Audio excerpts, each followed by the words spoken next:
Larry Huffman and Margo King calling the action for you. This is Gator out of Lake Charles, Louisiana. George Cole, the owner. Again, this is a Chevy body on a military tank, a World War II military tank. They say it's worth about $100,000. We had a chance to talk to him earlier.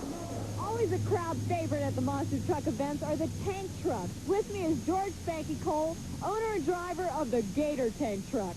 George, what possessed you to build this thing? Well, it goes like this. Mom and Dad have football, baseball, and drag racing. And the kids out there have monster trucks. Every kid out there loves a monster truck. What makes your monster truck unique? Well, it was named after the toughest critter of the swamp, which happens to be the alligator. Well, that tough critter's going to have to go up against the Virginia Beach Beast today. And here we go. Let's see what the Gator can do. Beautiful, beautiful machine, Margo King. And such a nice guy. I love the way he does this for the kids, first and foremost. Said he named it after the toughest critter in the swamp, the Gator. Oh! He gets up in the air and slams down that third car. Heads around through the mud and look at him spew up the mud. And coming around now, heading to the finish line, and some of the mechanics run for cover. And he gets across the line beautifully. You can tell he grew up in marshlands, the way he can handle that truck. Yep, no question about that. That's the Gator. The clocking for the Gator, 22.68 seconds. Second fastest, second only to the Virginia Beach Beast. The crowd here right outside Chicago loves it. Look at him go up in the air and slam back down. 11 tons, ladies and gentlemen, slamming down on those. That's American Detroit iron. And you can't rule out those tank trucks flipping over either. 11 tons on top of you is not a happy thought. That would be mighty, mighty scary. Coming up now, this is Heartbeat out of Grand Rapids, Michigan. Brett Engelman. He owns the Great Lakes four-wheel drive shop and been racing for 3 years. We had a chance to talk to him earlier. The newest Chevy truck on the monster truck circuit is brought here today by owner-operator Brett Engelman. Exactly how new is this truck, Brett? Margo, it's a brand new 1988 Chevrolet. Finished it about 4 weeks ago. Now, the suspension looks a little different than the competition's. Yes, it is. It's a custom-built suspension designed by a computer. The rear ends are located in the truck with the ladder bars only, allowing the truck to float through the, on a landing to cause a much smoother landing. Now, is that going to make a difference against the Ford competition? Yes, it is. We built the Chevy truck to destroy the Ford competition. Well, the battle goes on between Chevy and Ford. It's a 1988 Chevy Silverado, Margo. And it is one of the flashiest trucks on the circuit. Look at that undercarriage there. He's got the only floating suspension out here. He runs the 43-inch wheels, and he feels that combination gives him the most sophisticated high-tech suspension that plays to his advantage. Well, I'm telling you, it's loud, folks. This is Heartbeat out of Grand Rapids, Michigan. A Chevy, a big 1988 Chevy Silverado. Let's see what he does to the cars. The flash bulbs go off as he gets airborne and gets sideways. Whoa! Holy Toledo! All four wheels off the ground, heading for the finish line. He stops. Has some kind of a problem there, Margo. That's going to cost him a couple seconds, at least a second and a half. I'm wondering how he got his lights turned off on right after he jumped the cars.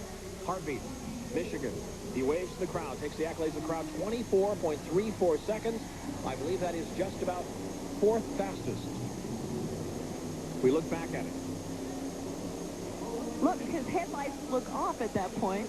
Gives great air. And let's see how that suspension absorbs the shock. Pretty good. Just bounces. Yeah, looks like a cushy ride, huh? Real cushy ride, and the crowd loves it. And then he turns his headlights on. How did he think to do that? Don't go away. We'll be right back for more action from the Rosemont Horizon.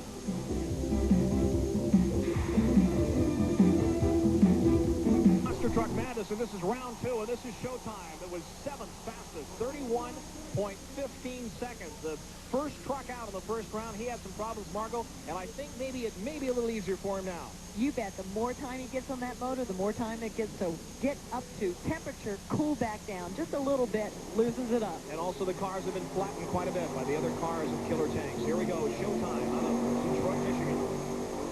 Beautiful truck, a lot of chrome, flashy action. Yep. Here he comes up on it. He slowed down early. Let's see what he does. He gets up and slams into him, goes over to the left, stops, almost stops now. He's on the gas, gets off him, and comes back around again. I think possibly Brian needs a little more time in that truck.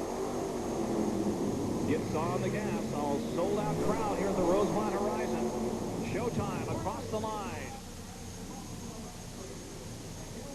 A little bit faster than his first run, but I don't think he's in the money.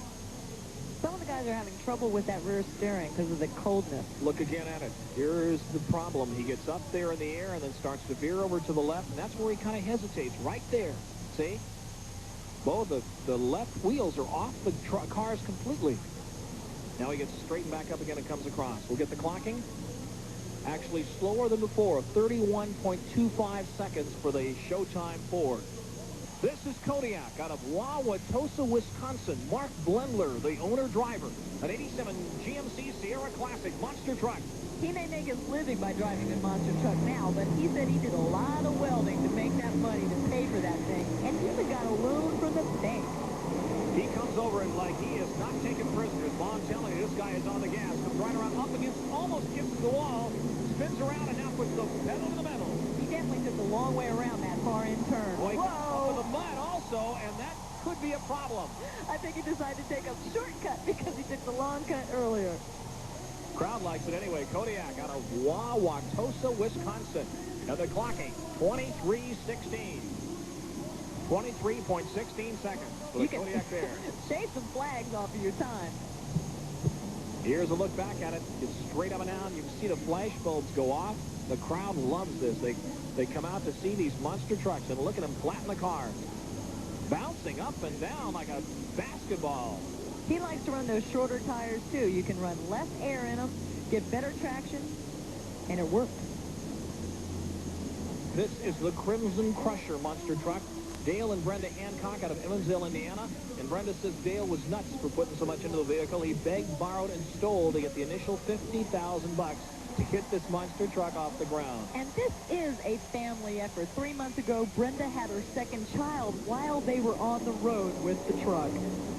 Look at those wheels. 8 wheels and tires on the Crimson Crusher. It's a 1988 fleet-side Ford long bed Ford pickup. And here he comes up on the cars. Up in the air. Bouncing. Wham, bam. Look out. And comes back around. Dale Hancock doing the driving. Gets over the mud a little bit sideways. Now heads for the finish line. Not a bad run, Margo King, from the Crimson Crusher. Stability is given to the run when you have those big wide wheels. They really work for him. Let's take a look back at it in slow motion. And he is wide. Look at how wide that machine is. All 8 wheels off the ground, in the air, bounces again. Watches when he comes back up off the ground, bounces again. 22.09 for the Crimson Crusher. First place. The Lone Eagle, Alan Pizzo of Millington, Michigan, an 84 Chevy Silverado. He's 19 years old, making him the youngest man on the circuit right now. His biggest complaint is he's just not home enough. Says he majored in monster trucks in high school. Well, let's see what he can do as he comes across the end of the mud bog. Sets up for the trucks, for the cars. The Lone Eagle, here he goes. Whoa! Look at him get in the air and bounce and almost go over to the left. And on his side, that could shake you up.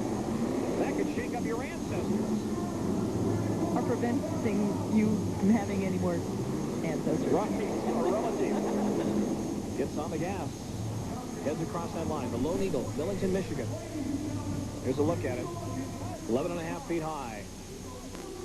Another look at. Up in the air. All 4 wheels completely off the ground. 26.88. 26.88 seconds for the Lone Eagle. From Lake Charles, Louisiana, 1977 Chevy on an M4 military tank weighing 11 tons. Named after the toughest critter in the swamp, the gator.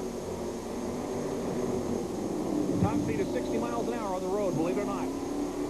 And here we go in the cars. Let's see what the gator can do. He goes up, slam, bam, watch out, and crushes them down to just a couple of feet off the ground. And come around now.